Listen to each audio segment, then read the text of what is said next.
سلامونه ټولو درنو هیوادوالو ته. الله دې وکړي چې راته روغ جوړ او صحتمند واوسئ. لکه څنګه چې تاسو وینئ موږ اوس مهال د سروبي په سړک کې یو او روان یو د کونړ ولایت په طرف.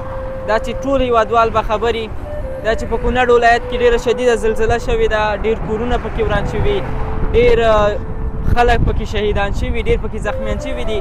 چا پکې پلار او مور له لاسه ورکړي، چا پکې ورونه له لاسه ورکړي. دا چې د هغوی درد د ټول افغانستان درد دی، د هغوی غم د ټول افغانستان غم دی. نو موږ هم روان یو د کونړ ولایت په طرف. را سره په دې سفر کې د حلیمیان ګروپ کارمندان هم دي.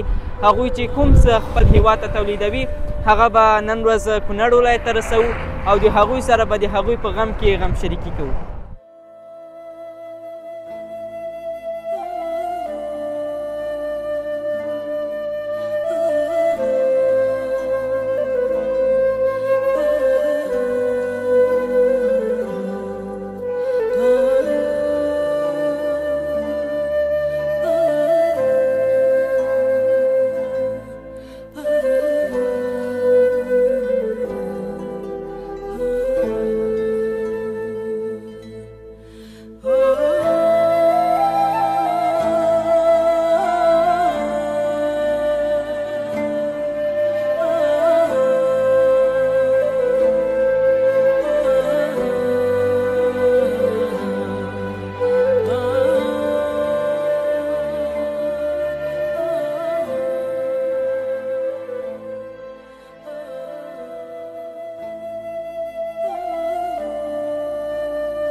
الله دې تاسو ته عزت درکړي.